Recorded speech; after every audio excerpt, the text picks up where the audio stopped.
المرة دي كان في سؤال، والسؤال ده منتشر كتير جدا، فحبيت ان انا اواجه الاجابة للسؤال ده.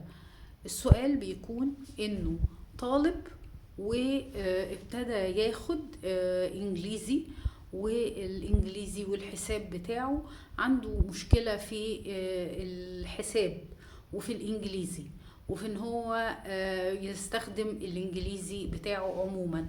والطالب مثلا يكون وصل لجريد 3، وصل لجريد 2، ممكن وصل لجريد 5. هو في الغالب بيكونوا الطالب وصل لجريد 5 والاهل حسوا ان هو الانجليزي بتاعه بقى صعب وبقى صعب كتير. فهو الحسن ان احنا نودي الطالب لمدرسة عربي.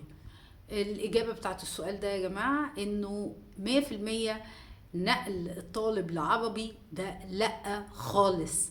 العربي اللي الطالب هيتنقل فيه عشان حضراتكم تبقوا عارفين ده هيبقى لغة عربية حفصة. اللغة العربية الحفصة هي دي اللغة العربية اللي الطالب هيستخدمها. يعني لما يجي يتنقل من انجليزي لعربي هيتنقل مش عربي عامي، مش العربي اللي احنا بنتكلم فيه. اللي احنا بنتكلم فيه ده لغة عربية عامة. احنا ما بنتكلمش في المدرسة بلغة عربية عامة، هو بيستخدموا ايه؟ لغة عربية فحصة.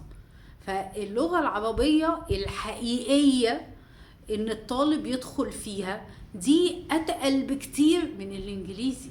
حتى الانجليزي اللي عنده فيه حاجات قليلة هتبقى مش بنفس القوة بتاعة اللغة العربية الفصحى. اللغة العربية الفصحى محتاجة الى انه حد يبتدي يتعلم من اول كيجي تاني، ويتعمل في مدرسة بلغة عربية تقيلة اللي هي اللغة العربية الفصحى. لكن في الانجليش اقل شوية. فكملوا انجليزي للطالب.